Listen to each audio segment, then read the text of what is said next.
Welcome to Have You Read It, the channel where we bring books to life, one summary at a time.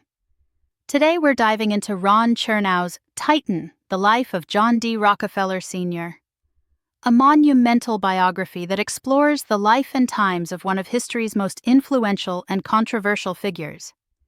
This isn't just a story about oil, it's a journey through the heart of American capitalism, its triumphs, its tragedies, and the man who embodied both. John Davison Rockefeller was born in Richford, New York in 1839, into a world of stark contrasts. His father, William Avery Rockefeller, was a charismatic but itinerant snake oil salesman and bigamist, while his mother, Eliza Davison, was a devout Baptist who instilled in him a strong sense of morality and frugality. This duality between his father's daring and his mother's prudence would shape Rockefeller's personality and inform the contradictions that defined his life. Rockefeller's childhood was marked by frequent moves across upstate New York, from Richford to Moravia and then to Owego, each town offering a slightly improved economic and social landscape. While he idealized his upbringing in later years, contemporary accounts suggest a more somber reality of paternal absences and familial hardship. The shame associated with his father's shadowy life bred in Rockefeller a lifelong habit of secrecy, a deep distrust of strangers, and an abiding contempt for loose talk. Traits that would serve him well in the cutthroat world of oil. Even as a boy, Rockefeller showed an early aptitude for business, buying candy wholesale, dividing it into portions, and selling it at a profit to his siblings.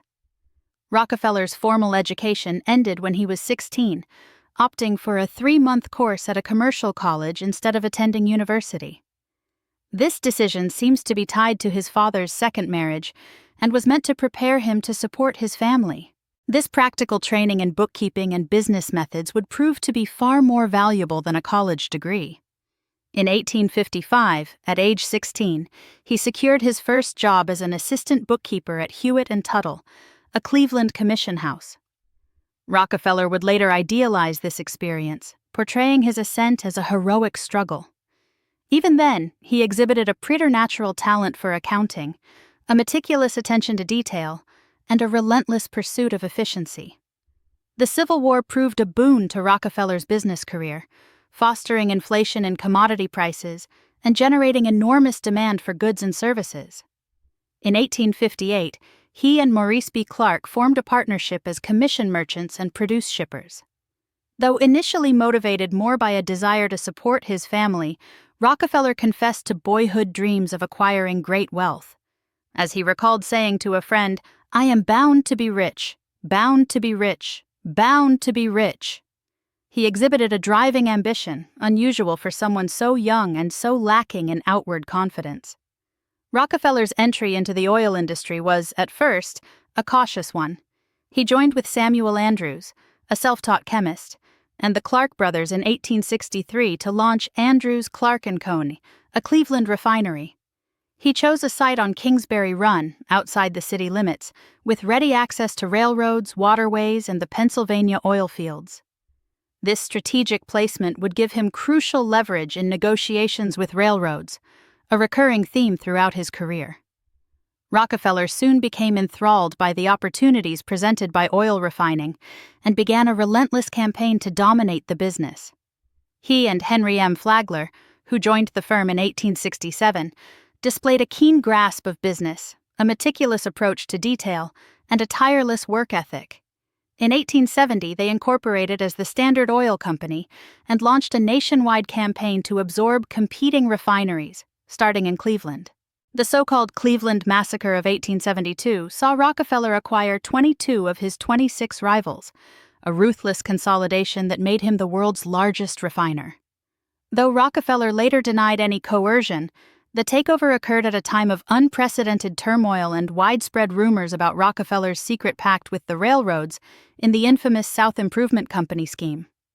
This deal, engineered in 1872, would have given Standard Oil an enormous advantage over competitors through rebates and drawbacks, but public outcry forced the railroads to abandon the scheme before it was implemented. Rockefeller's business success was facilitated by his personal life. In 1864, he married Laura Celestia Seti Spellman, a devout Baptist and daughter of a prominent Cleveland businessman who instilled in him a lifelong interest in philanthropy. Seti's support of his career, her strong religious beliefs, and her management of their household gave Rockefeller the stable home life he needed to withstand the pressures of business.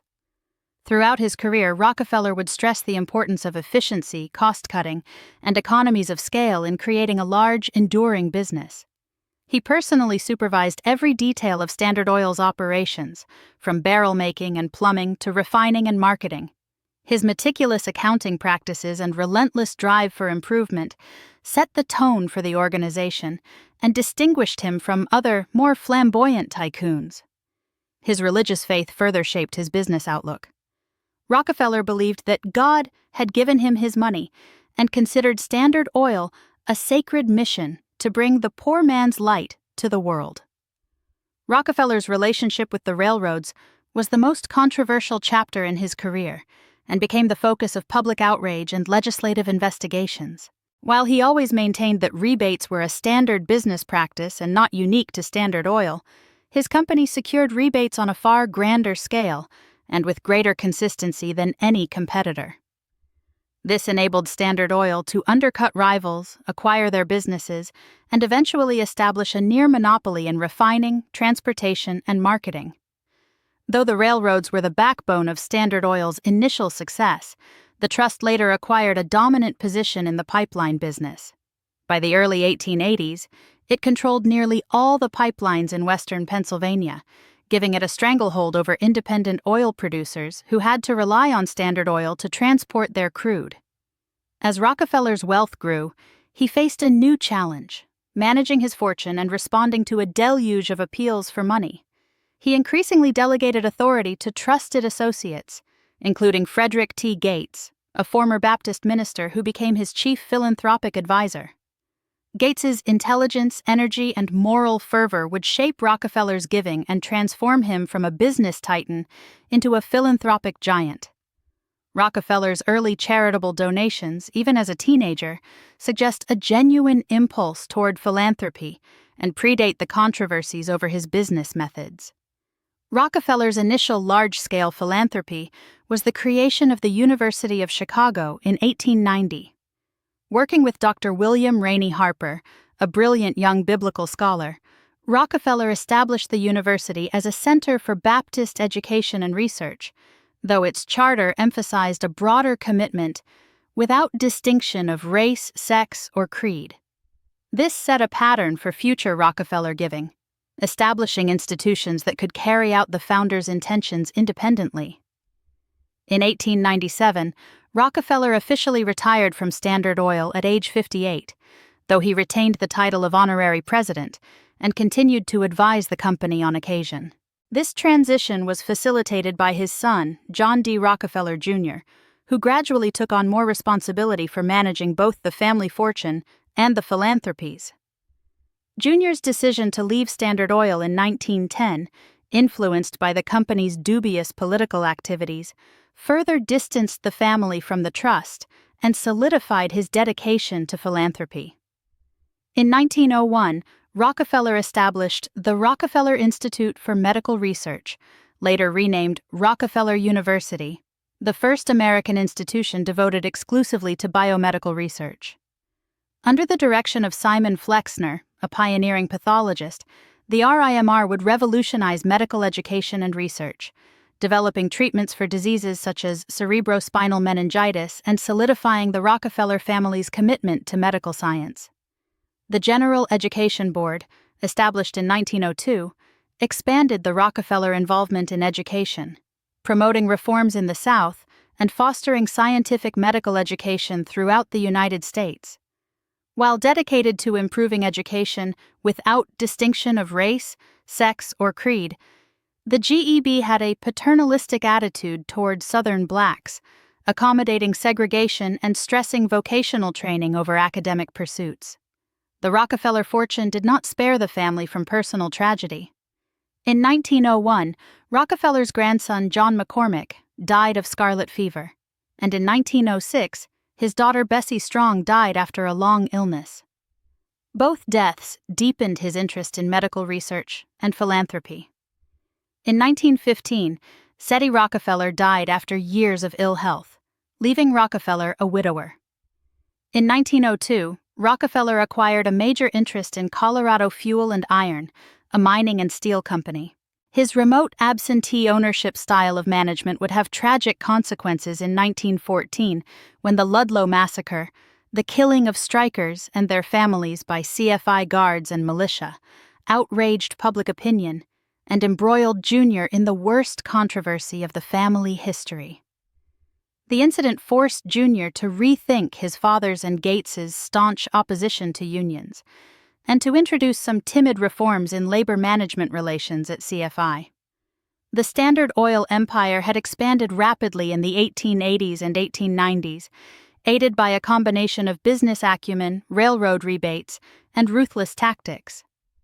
By the early 1900s, however, the company's monopolistic practices had provoked a public backlash, leading to a series of antitrust suits. Ida Tarbell's famous magazine series, published between 1902 and 1905, exposed Standard Oil's business practices and vilified Rockefeller as a symbol of corporate greed. Although the Tarbell series hardened his determination, it forced Rockefeller to reconsider his disdain for the press and to experiment with more modern publicity techniques.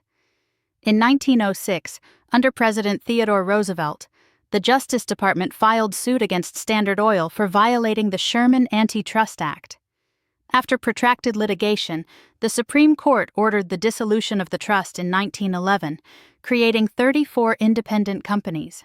While intended as a punishment, the breakup ironically benefited Rockefeller by opening his companies to broader stock ownership and investment, his net worth soaring to $900 million in 1913. In 1913, the Rockefeller Foundation was established, a global philanthropy that channeled vast sums into medical research, public health, and education. Rockefeller's philanthropic work would have an impact that dwarfed even his business accomplishments, transforming medicine and education and establishing the modern philanthropic foundation. After SETI's death, Rockefeller became increasingly eccentric, lavishing affection on grandchildren and dispensing souvenir dimes to strangers, while retaining his lifelong frugality and piety. He died in Ormond Beach, Florida, on May 23, 1937, at age 97. The key takeaway from Titan is that John D. Rockefeller Sr. embodied the dynamic, contradictory spirit of American capitalism. He combined exceptional business talents with a sometimes ruthless pursuit of wealth, yet he also dedicated a large portion of his fortune to philanthropy and transformed charitable giving through the creation of modern foundations. His life underscores the complex relationship between wealth and virtue, competition and cooperation, individualism, and social responsibility. Thanks for watching. Make sure to give this video a thumbs up and hit that subscribe button so you never miss our next book dive.